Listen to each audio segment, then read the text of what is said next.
Hi everyone, how are you all? कैसे हैं आप सब? My name is Sandeep Bhogal and I welcome you all to eco सीखो। Well, बहुत इंपॉर्टेंट टॉपिक कवर करूंगा। Theory of income and employment chapter का aggregate demand cover करूंगा। पूरी वीडियो देखना। और हाँ, अगर आप शॉर्ट्स देखना चाहते हैं, इंपॉर्टेंट कंसेप्ट को 30 सेकेंड 1 मिनट में देखना चाहते हैं तो मेरे इंस्टाग्राम चैनल को फॉलो करो। इको सीखो के नाम से वो भी चैनल है, उसको आप फॉलो करो। और अगर आपको डिटेल में वीडियो चाहिए तो आप यूट्यूब में देख ही रहे हो मुझे।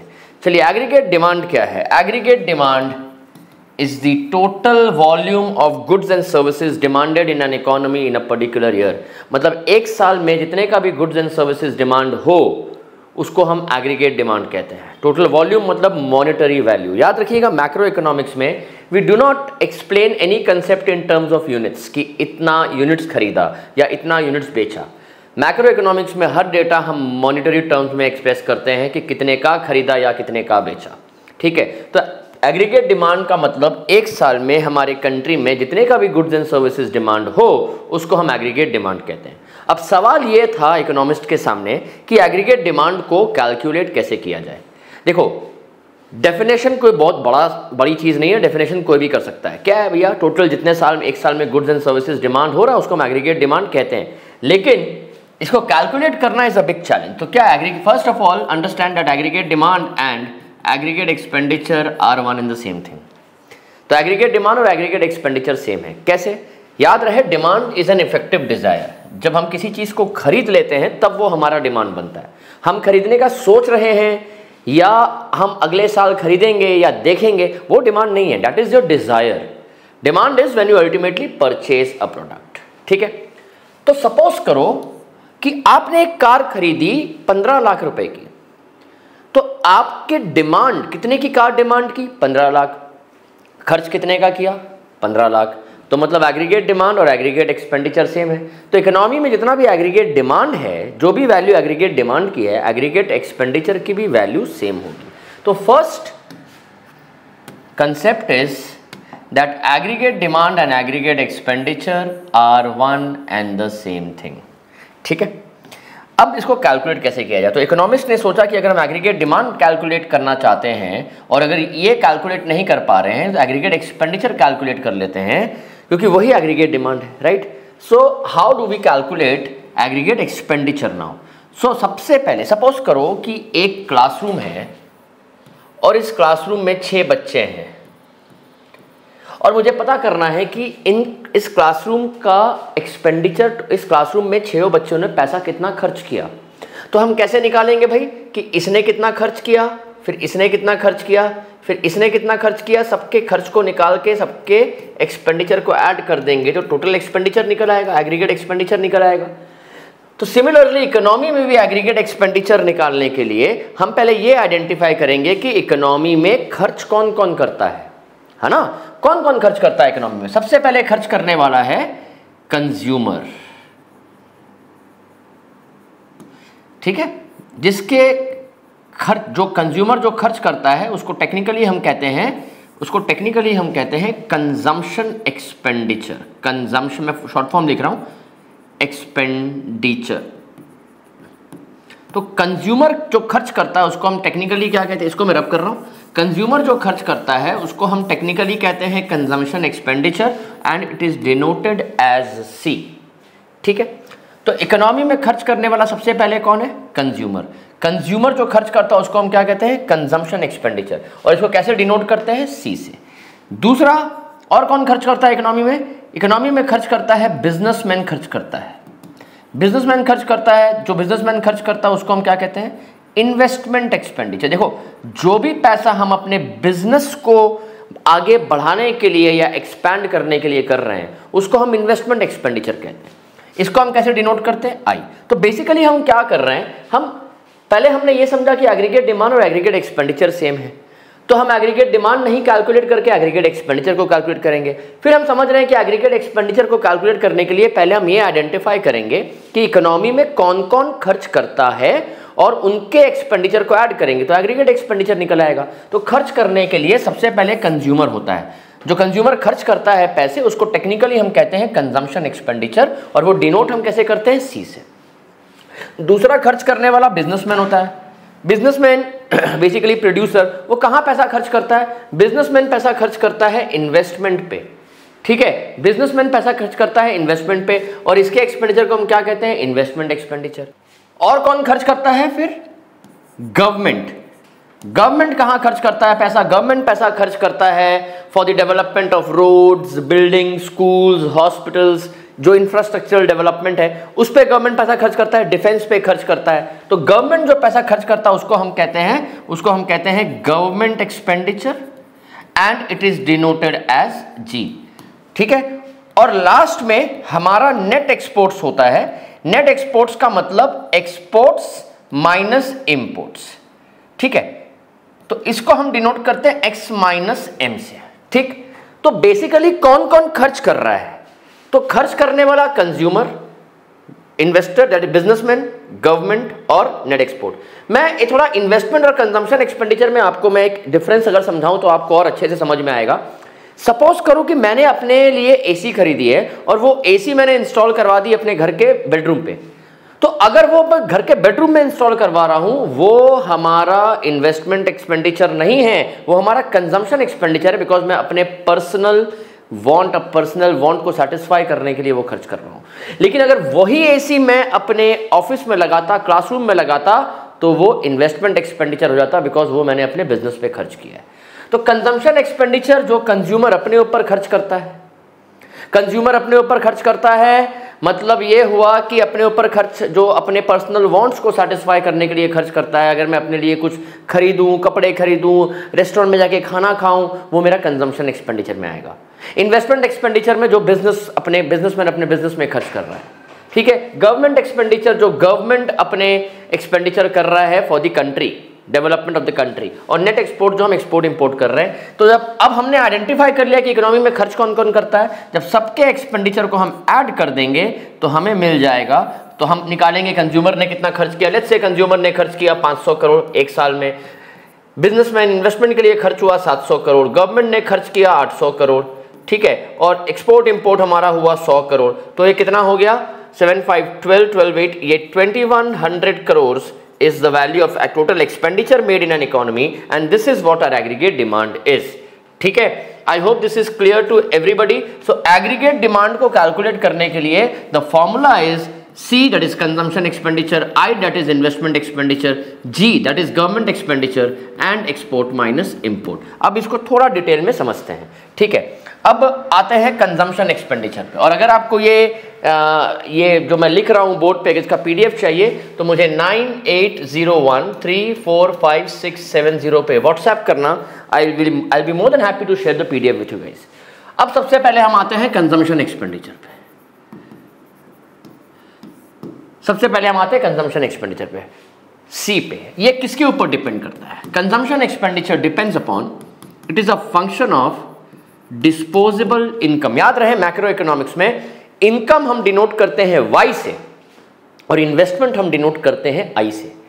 तो ये कंफ्यूजन में मत रहना कि आई इनकम भी है, तो कंफ्यूजन में रहोगे तो बहुत जगह आपको कुछ समझ में नहीं आएगा। आप याद रखना Y is denoted for income and I is for investment. तो this function says that consumption, C stands for consumption, C stands for consumption, F stands for function and Y stands for disposable income। तो देखो हमारा consumption expenditure किसके ऊपर depend करता है, इसको break करते हैं पहले। अगर इसको हम ऐसा लिखें consumption is a function of income first, तो इसका मतलब यह है कि consumption depends upon income. Economy में कंजम्पशन एक्सपेंडिचर कितना होगा, इकोनॉमी में लोग अपने ऊपर कितना खर्च करते हैं, डिपेंड करता है कि वो कितना कमाते हैं। आप अपने आप को पर्सनली लेके सोचो कि आप अपने ऊपर कितना खर्च करोगे, वो डिपेंड करेगा कि आप कितना कमाते हो। अगर आप ज्यादा कमाओगे तो अपने ऊपर ज्यादा खर्च करोगे, कम कमाओगे तो अपने ऊपर कम खर्च करोगे। तो consumption expenditure depends upon income. अब जब मैं डिस्पोजेबल इनकम लिख रहा हूं, इसका मतलब यह है, देखो अगर मैं साल का 20 लाख कमाता हूं तो 20 लाख मेरे हाथ में नहीं आते। मेरे हाथ में 20 लाख से कुछ पैसा टैक्स के फॉर्म में कटेगा। लेट्स से 3 लाख रुपए टैक्स कट गया और मेरे पास कितने आए? 17 लाख रुपए। अब मैं साल में 17 लाख कमाता हूं तो मेरा खर्च 17 लाख पे डिपेंड करेगा, 20 लाख पे नहीं। My expenditure depend upon my मतलब net income, disposable income, income that I get in hand after the deduction of tax. Disposable income मतलब income that you get in hand after the deduction of tax. It means consumption depends upon disposable income. So disposable income क्या होता है? y minus T. Here y stands for income है ना, ये y income है. YD stands for disposable income. Disposable income is y minus t, where y is income and t is tax. ऐसा समझ सकते हैं. तो consumption is a function of disposable income. Disposable income is income minus tax. जो tax कटने के बाद जो पैसा आता है वो हमारा वो डिसाइड करेगा कि कंजम्पशन एक्सपेंडिचर कितना होगा. अब आते हैं इन्वेस्टमेंट एक्सपेंडिचर पर. अब हम बेसिकली क्या कर रहे हैं, हम एक एक को डिटेल में समझ रहे हैं. Consumption expenditure clear. अब हम आते हैं इन्वेस्टमेंट एक्सपेंडिचर किसके ऊपर डिपेंड करता है. इन्वेस्टमेंट एक्सपेंडिचर डिपेंड करता है 3 फैक्टर्स पे. पहला, इन्वेस्टमेंट एक्सपेंडिचर डिपेंड करता है कि इंटरेस्ट रेट्स क्या है. इकोनॉमी में लोन पे कितना इंटरेस्ट रेट है इसके ऊपर डिपेंड करता है कि हमारा इन्वेस्टमेंट कितना होगा. देखिए, हम जब इन्वेस्ट करते हैं बिजनेस में 100 करोड़ 200 करोड़ तो बैंक से लोन लेना पड़ता है. तो हम बैंक से लोन लेते हैं तो बैंक को इंटरेस्ट देना पड़ता है ना. अब कोई बैंक इतना मेहरबान तो नहीं होगा कि आपको आके बोलेगा भाई लोन लिया इंटरेस्ट मत देना. ऐसा तो हो नहीं सकता. आप लोन पे जब इंटरेस्ट देते हो तो that is the cost of borrowing money. अब इंटरेस्ट डिपेंड करेगा, इंटरेस्ट डिसाइड करेगा कि लोन कितना ज़्यादा लिया जाएगा या कितना कम लिया जाएगा. जनरली जब इंटरेस्ट ज़्यादा रहता है तो लोन कम लिया जाता है क्योंकि महंगा पड़ रहा है ना. और इंटरेस्ट जब कम रहता है तो लोन ज़्यादा लिया जाता है. तो जब हम लोन ज़्यादा लेंगे इन्वेस्टमेंट भी ज़्यादा होगा. तो इंटरेस्ट रेट एंड इन्वेस्टमेंट पे there is an inverse relation. अगर इंटरेस्ट रेट हाई होगा तो इन्वेस्टमेंट रेट कम होगा और इंटरेस्ट रेट अगर लो होगा तो इन्वेस्टमेंट हाई होगा. Simple inverse relation. I hope this is very clear to everybody. दूसरा इंटरेस्ट रेट डिपेंड करता है स्टेट ऑफ एन इकोनॉमी. देखो, स्टेट ऑफ एन इकोनॉमी का मतलब इकोनॉमी में बूम है. देखिए, ये जो आपने पहले भी आपने छोटी क्लासेस में पढ़ा होगा, या ये जो होता है बिजनेस में जो टॉप पीरियड रहता है 11th में या आपको 10th में ये पढ़ाया जाता है बिजनेस साइकिल. बिजनेस साइकिल में एक होता है बूम, फिर होता है रिसेशन, फिर होता है डिप्रेशन, फिर होता है रिकवरी. बूम का जब टाइम रहता है स्टेट, उस समय इकोनॉमी बहुत अच्छा कर रही होती है. बूम मतलब अच्छा time, higher profits, higher margins, business अच्छा कर रहा है. तो जब बूम रहता है लोगों के पास पैसा रहता है. बूम के टाइम में इन्वेस्टमेंट जो है वो हाई रहता है क्योंकि जब बूम है, पैसा कमा रहे हैं तो हमें भी करेज रहता है, हिम्मत रहती है कि हम एक्सपैंड कर सके, तो हम इन्वेस्टमेंट हाई रहता है.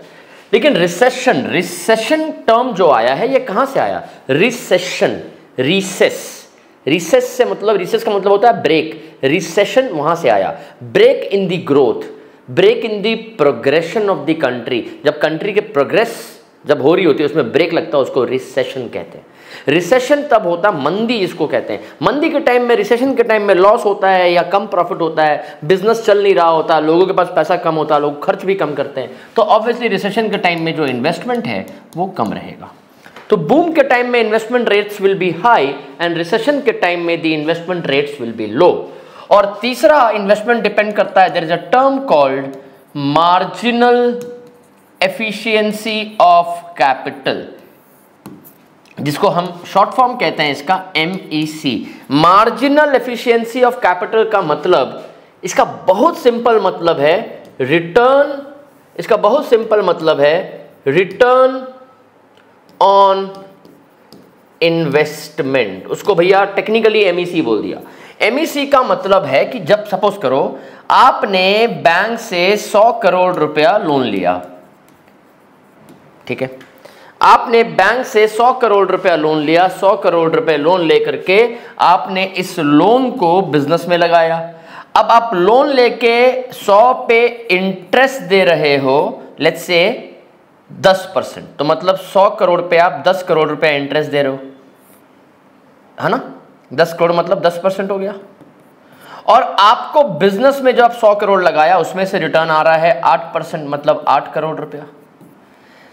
ठीक, मतलब 100 का 10 करोड़ आपको बैंक में देना है तो आपकी कमाई 10 करोड़ से ज्यादा होना चाहिए. आप 10 करोड़ बैंक को इंटरेस्ट दे रहे हो, कमा रहे हो 8 करोड़ रुपया, तो बैंक मतलब आपके पॉकेट से -2 करोड़ रुपीज, मतलब पॉकेट से 2 करोड़ लग रहा है.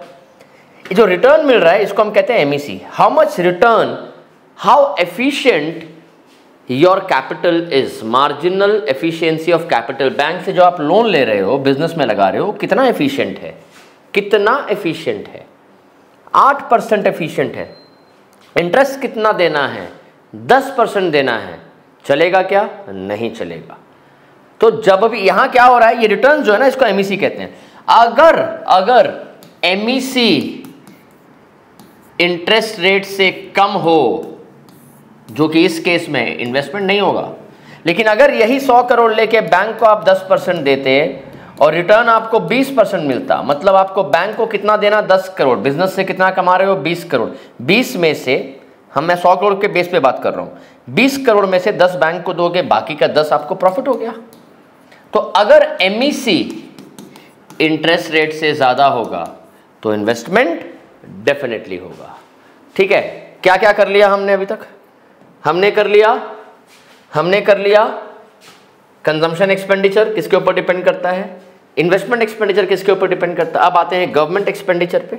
ठीक है, गवर्नमेंट एक्सपेंडिचर किसके ऊपर डिपेंड करेगा, government expenditure will depend upon देखो गवर्नमेंट कितना खर्चा कर रहा है इकोनॉमी पे। बहुत लोगों को लगता है कि ये गवर्नमेंट के टैक्स कलेक्शन पे डिपेंडेंट है। गवर्नमेंट इकोनॉमी में कितना पैसा खर्च करेगा, गवर्नमेंट एक्सपेंडिचर का डिपेंड करेगा गवर्नमेंट के प्लान्स एंड पॉलिसीज पे।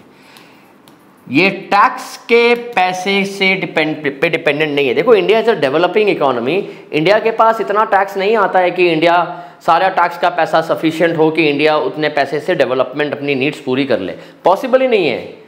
हमें वर्ल्ड बैंक से लोन लेना पड़ता है अपने प्लान्स को सक्सेसफुल करने के लिए, क्योंकि देखो जो डेवलपिंग इकोनॉमी होती है ना, वो उसके पास उतनी इनकम अभी नहीं है। India is a developing economy, तो इंडिया में तो डायरेक्ट टैक्स की बात करें, इनकम टैक्स की, 2 से 3% लोग ही डायरेक्ट टैक्स देते हैं, तो कहाँ से टैक्स से इतनी कमाई होगी।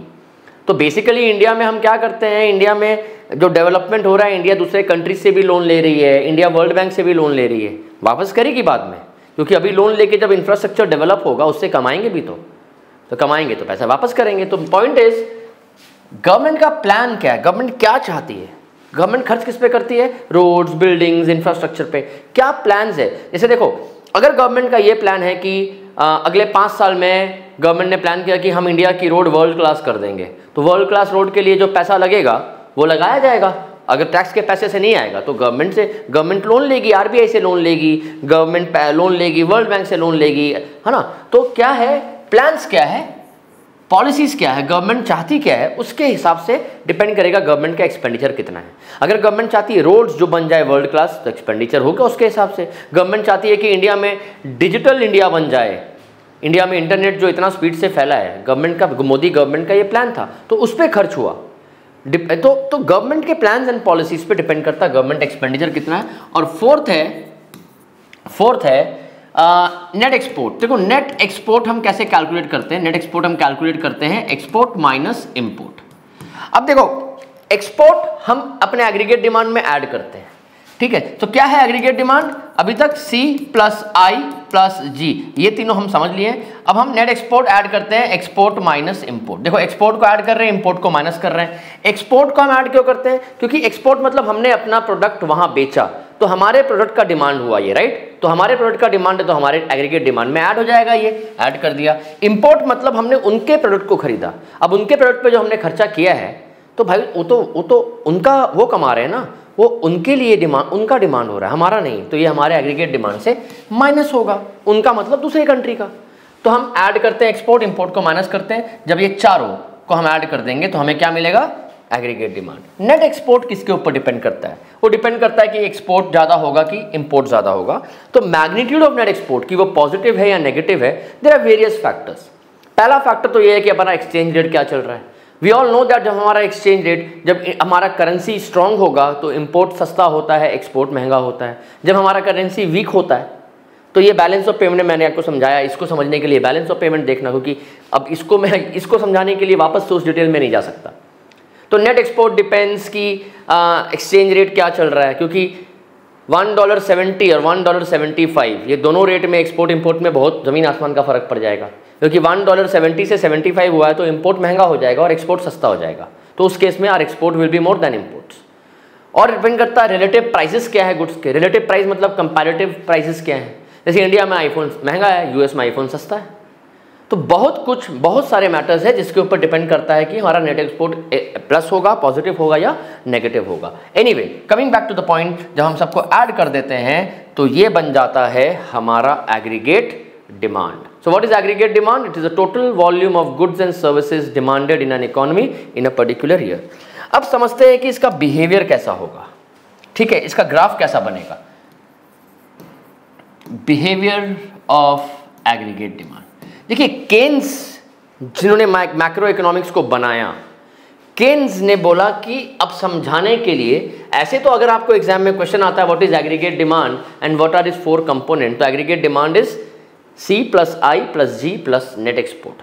लेकिन कैलकुलेशन पर्पस के लिए केन्स ने बोला कि हम चारों सेक्टर नहीं लेंगे। जैसे देखिए इसमें कितने सेक्टर है, C plus I plus G plus export minus import. ठीक है, लेकिन केन्स ने बोला सेक्टर, पहला सेक्टर क्या हो गया, कंज्यूमर हाउस होल्ड, दूसरा सेक्टर क्या हो गया, फर्म इन्वेस्टमेंट, तीसरा सेक्टर क्या हो गया, गवर्नमेंट, और चौथा सेक्टर क्या हो गया, अब्रॉड। तो केन्स ने बोला कि ये 4 सेक्टर में एक्चुअली एग्रीगेट डिमांड में चारों सेक्टर का ऐड करते हैं हम, लेकिन for simplicity, for the sake of understanding, देखो मैं समझाता हूँ, किसी भी थ्योरी को बहुत ज़्यादा वेरिएबल को लेके समझाया नहीं जा सकता है। वेरिएबल मतलब जो चेंज हो जाए। अगर हम चारों को लेके समझेंगे इस चैप्टर को, बाय द टाइम ये समझ में आएगा ये चेंज हो जाएगा, बाय द टाइम ये समझ में आने लगेगा ये फिर से चेंज हो जाएगा। तो हमारे पास एक ही ऑप्शन है कि दीवार को सर में पीट लो, है ना। अगर वो नहीं चाहते हो तो केन्स ने बोला कि for understanding and simplicity will take aggregate demand in only 2 sector, that is C plus I, that is C plus I।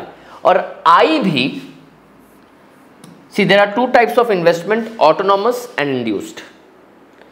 Autonomous जो इनकम पे डिपेंडेंट नहीं है, इंड्यूस्ड इन्वेस्टमेंट जो इनकम पे डिपेंडेंट है। ठीक है, बहुत शॉर्ट में मैं ऑटोनॉमस और इंड्यूस्ड इन्वेस्टमेंट भी आपको समझाता हूं। देखिए, जो चीज इनकम पे डिपेंडेंट हो और प्रॉफिट ओरिएंटेड हो वो इंड्यूस्ड होता है।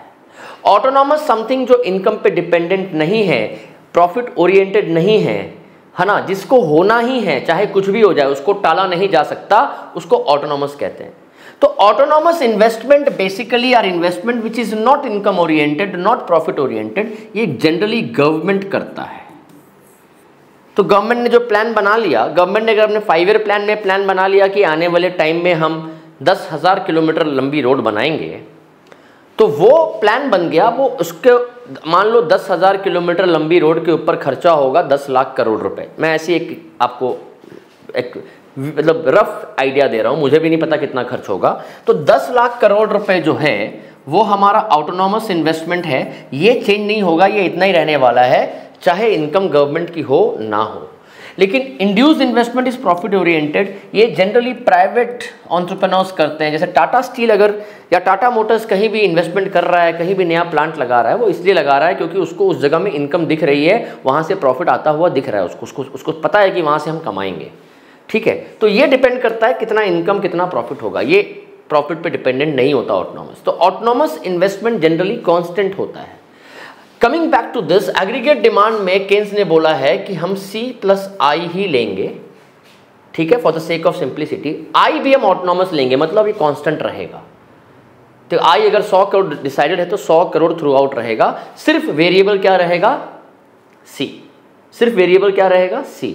तो अगर हम समझे तो अब जो है कैलकुलेशन पर्पस के लिए aggregate demand will become C plus I। तो आगे जितने भी हम कैलकुलेशन करेंगे इस चैप्टर को समझने के लिए, एग्रीगेट डिमांड को हम C प्लस I ही लेंगे। चलिए अब आते हैं एग्रीगेट डिमांड का कर्व कैसा होगा समझते हैं। ठीक है, कर्व के लिए अब हम करेंगे सपोज, रुकिए इसको नए पेज में ही करते हैं। Suppose income is 0, 100, 200, 300, 400, 500 and 600। मैंने रैंडमली ले लिया और पूरे चैप्टर को समझने के लिए मैं यही इनकम का डिस्ट्रीब्यूशन लूंगा। ठीक है, तो इसको आप ध्यान रखना, एक बार इसको देख लो और इसको याद रखना, बार बार यही ड्रॉ करूंगा। Consumption let's say 100, 150, 200, 250, 300, 350 and 400। ठीक है, investment we know autonomous investment, तो हम अज्यूम करते हैं कि ऑटोनॉमस इन्वेस्टमेंट 100 है और ये थ्रू आउट ही 100 रहेगा। तो देखिए एक चीज समझो आप कि अब एक पहला फॉर्मूला जो इस चैप्टर का अब बना है ना, वो ये है कि y equal C plus S. ये फर्स्ट फॉर्मूला है इस चैप्टर का और पूरा फॉर्मूला इसके ऊपर ही बेस्ड है, पूरा चैप्टर इस फॉर्मूला पे बेस्ड है। y मतलब इनकम, c मतलब कंजम्पशन एक्सपेंडिचर एंड s मतलब सेविंग्स। अब समझो मेरी इनकम अगर 100 है और मैंने 80 कंज्यूम कर दिए और सेव किए 20, तो हम इनकम को कैसे निकालेंगे? c प्लस एस करके। तो y is c plus S which also means that इसको अगर हम और आगे बढ़े तो s बिकम्स y माइनस सी। तो अगर यहां हम सेविंग्स निकालें, कैसे निकालेंगे? y माइनस सी इस टेबल में। तो ये हमने अज्यूम किया कॉन्स्टेंटली, ये भी हमने रैंडमली लिख लिया। आगे हम समझाएंगे, इस चैप्टर में हम समझेंगे जरूर कि इसको लिखते कैसे हैं, किस बेसिस पे ये बढ़ता है। तो सेविंग कितना आएगा? -100, -50, 0, 50, 100, 150 एंड 200। आपके दिमाग में आ रहा होगा कि जीरो लेवल ऑफ इनकम में कंजम्पशन 100 कैसे है, इसको भी समझते हैं, लेकिन थोड़ा मुझे ये खत्म करने दो। अब लास्ट कॉलम में लिखते हैं एग्रीगेट डिमांड कैसे बनेगा? C प्लस आई। तो C प्लस आई ऐड कर देंगे तो कितना आ जाएगा? 200, 250, 300, 350, 400, 450 एंड 500। समझने की बात यह है कि S कैसे निकला है? Y माइनस सी करके, ठीक है। अब हम बनाएंगे एग्रीगेट डिमांड के कर्व को, ठीक। अब हम बनाएंगे एग्रीगेट डिमांड के कर्व को। जस्ट मैं थोड़ा सा स्पेस बना लूं अपने लिए, ठीक है। अब एग्रीगेट डिमांड कैसे बनेगा? ये हो गया एक्स एक्सिस, वाई एक्सिस, यहां हम लिखेंगे वाई एक्सिस में लिखेंगे एग्रीगेट डिमांड, एक्स एक्सिस में हम लिखेंगे इनकम। देखो अब केन्स ने क्या क्या चीज बताई है हमको इस टेबल से। पहला, केन्स ने बताया है कि इनकम चाहे जीरो ही क्यों ना हो, हमारा कंजम्पशन एक्सपेंडिचर कभी भी जीरो नहीं हो सकता है। अब इस पार्ट को बहुत ध्यान से समझना, बिकॉज ये पार्ट आप समझोगे नहीं तो आपको आगे चैप्टर समझ में नहीं आएगा। इनकम चाहे कुछ भी हो, हमारा कंजम्पशन कभी भी जीरो नहीं हो सकता है। इसको हम कहते हैं ऑटोनॉमस कंजम्पशन। मैंने क्या बताया? ऑटोनॉमस एक जनरल टर्म है जो मैंने पीछे आपको समझाया है ऑटोनॉमस और इंड्यूस्ड इन्वेस्टमेंट के बारे। ऑटोनॉमस कंजम्पशन भी हो सकता है, ऑटोनॉमस सेविंग्स भी हो सकता है, वैसे इंड्यूस्ड कंजम्पशन भी हो सकता है, इंड्यूस्ड सेविंग्स भी हो सकता है। ये बेसिकली ऑटोनॉमस का मतलब something which is not dependent on income, it is bound to happen, वो होना ही है। तो ये जीरो लेवल ऑफ इनकम में जो कंजम्पशन हो रहा है 100 का, ये ऑटोनॉमस कंजम्पशन है, ये इनकम के ऊपर डिपेंडेंट नहीं है। ये किसके ऊपर डिपेंडेंट है? ये डिपेंडेंट है हमारे सर्वाइवल के ऊपर। देखो हमारी इनकम हो ना हो, हम कुछ कमाएं ना कमाएं, कंजम्पशन हमारा मिनिमम रहेगा। हम खाना तो खाएंगे, समझ रहे हो, खाना खाएंगे, जिंदा तो रहेंगे। किसी भी इकोनॉमी में कंजम्पशन एक्सपेंडिचर जीरो अगर है, इसका मतलब उस इकोनॉमी में सब मर चुके हैं, जिंदा कोई नहीं है, खाना कोई नहीं खा रहा है। जिंदा हो, सांस ले रहे हो, हिल रहे हो, तो भाई साहब आप खाना ज़रूर खाओगे, चाहे आपकी इनकम हो या ना हो। जैसे आप जो भी वीडियो देख रहे हैं, आप में से बहुत सारे स्टूडेंट देख रहे हो, तो आप भी नहीं कमाते हो, अभी आपके पेरेंट्स कमाते हैं, लेकिन आप तो खाते हो। तो आप जिंदा रहने के लिए you'll beg, you'll borrow, you'll steal, whatever you'll do, but you will definitely consume. So at zero level of income, your consumption can never be zero. इसको हम autonomous consumption कहते हैं। अब उसके बाद जैसे जैसे इनकम मेरा बढ़ना चालू किया, मेरा कंजम्पशन भी बढ़ना चालू किया, तो कंजम्पशन जीरो नहीं होगा। केन्स की पहली ये लेसन, तो फर्स्ट इसको कहते हैं Keynes psychological law of consumption, Keynes fundamental law of consumption, दोनों कहते हैं इसको। तो केन्स का लॉ ये कहता है कि इनकम जीरो रहेगा तब भी कंजम्पशन जीरो नहीं रहेगा। दूसरा लॉ कहता है कि जब इनकम बढ़ेगा, देखो जब इनकम बढ़ रहा है तो कंजम्पशन भी बढ़ रहा है, 50-50 से बढ़ रहा है। 50-50 से इसलिए बढ़ रहा है क्योंकि केन्स अगेन थ्योरी को सिंपल करने के लिए उसने सिर्फ एक ही रेट से बढ़ाया है ताकि इसको समझा जा सके इजीली। और भी रीजंस है इसको कांस्टेंट लेने के, कांस्टेंट रेट में क्यों बढ़ रहा है। आपके दिमाग में जरूर आना चाहिए कि कंजम्पशन 100 से 150, 150 से 200, ये 50-50 से क्यों बढ़ रहा है। इनकम अगर 100 से बढ़ रहा, जरूरी तो नहीं कंजम्पशन सेम रेट में बढ़े। कंजम्पशन 100 से 120 भी हो सकता था, फिर 120 से 160 होता, फिर 160 से 190 होता, लेकिन ये कांस्टेंट 100 से 150, 50, फिर 200, फिर 250। इसीलिए क्योंकि इसके पीछे एक रीजन है। पहला रीजन अभी फिलहाल ये समझ लो कि for the sake of simplicity, ठीक है, ताकि चैप्टर इजीली समझ में आ सके, थ्योरी समझ में आ सके। तो भैया अब केन्स का दूसरा लॉ है कि जैसे जैसे इनकम बढ़ेगा कंजम्पशन भी बढ़ेगा। मतलब with an increase in income consumption will also increase, but the rate of increase in consumption will be less than the rate of increase in income. मेरा कंजम्पशन हर बार 50-50 से बढ़ रहा है, इनकम कितने से बढ़ रहा है? 100-100 से। मतलब मेरा इनकम हमेशा कंजम्पशन से ज़्यादा बढ़ेगा। क्यों बढ़ेगा भाई? क्योंकि हमें बचपन से सिखाया गया है कि पैसे को सेव करना भी बहुत इंपॉर्टेंट एक कंसेप्ट है। भैया इंडियंस खास करके हमारे घर में तो जब बड़े होते हैं ना, तो सेविंग से ही हमारा जो पालन पोषण है, मतलब जब हम पैसे के बारे में समझते हैं फर्स्ट टाइम, तो हमें ये बताया जाता है कि सेविंग्स बहुत इंपॉर्टेंट है। तो इसीलिए the rate at which consumption increases is less than the rate at which income increases, because savings भी ज़रूरी है। देखो सेविंग्स पहले नेगेटिव से चालू हुआ, फिर सेविंग्स होना चालू हो गया। जब नेगेटिव सेविंग होता है इसको हम कहते हैं डिस सेविंग्स। क्या कहते हैं इसको हम लोग? Dissaving. जब सेविंग जीरो होता है उसको हम ब्रेक इवन पॉइंट कहते हैं, और जब सेविंग्स चालू होता है तो सेविंग्स कहते हैं। ठीक है, तो भैया एग्रीगेट डिमांड समझ में आ गया आपको, ये भी समझ में आ गया। समझ में ये भी आ गया होगा कि भाई Keynes psychological law of consumption क्या है। क्या है एक बार दोबारा रिपीट करते हैं। That at zero level of income consumption will exist, but with an increase in income the consumption will keep on increasing, but the rate of increase in consumption will be less than the rate of increase in income। ठीक है, अब induce consumption की अगर बात की जाए, अगर ये जीरो में 100 जो इन्वेस्ट कंजम्पशन है, ये तो ऑटोनॉमस है, ये तो होना ही था, है ना। लेकिन जैसे जैसे इनकम बढ़ रहा है, कंजम्पशन जो 50-50 से बढ़ रहा है हमारा, वो इसलिए बढ़ रहा है बिकॉज इनकम बढ़ रहा है। तो जो 50-50 से कंजम्पशन बढ़ा उसको हम इंड्यूस कंजम्पशन कहते हैं, बिकॉज वो कंजम्पशन जो बढ़ा वो किसके चलते बढ़ा? इनकम के चलते। तो जो इनकम पे डिपेंडेंट हो, जो इनकम पे डिपेंड करता हो, उसको इंड्यूस्ड कहते हैं। आई hope this is very clear. ठीक है, अब हम यहाँ पे एग्रीगेट डिमांड और कंजम्पशन लिखेंगे एक्स एक्सिस पे, वाई एक्सिस पे, और एक्स एक्सिस पे इनकम। अब देखो ये मेरा कंजम्पशन कर्व है, देखो इनकम के बढ़ने से कंजम्पशन बढ़ रहा, अपवर्ड स्लोपिंग कर्व होगा, और ये स्ट्रेट लाइन होगा। भाई क्यों स्ट्रेट लाइन होगा? वो इसीलिए होगा क्योंकि कंजम्पशन कांस्टेंट रेट से बढ़ रहा है, और जब भी कोई चीज कांस्टेंट रेट पे बढ़ती है उसका स्लोप जो है वो कांस्टेंट रहता है, मतलब वो लाइन सीधी रहेगी। याद रखिएगा, जब भी कोई वेरिएबल कांस्टेंट रेट से बढ़े, 10, 20, 30, 40 या 20, 40, 60, 80, है ना, या 100, 150, 200, 250 जो इस केस में हो रहा है, या 500, 1000, 1500, 2000, जब भी कोई कांस्टेंट रेट पे बढ़ता है, मतलब गैप कांस्टेंट हो हर एक के बीच में, तो लाइन स्ट्रेट लाइन रहती है। तो एग्रीगेट डिमांड भी कांस्टेंट रेट से बढ़ रहा है, तो ये भी स्ट्रेट लाइन रहेगी। ये मेरा एग्रीगेट डिमांड है।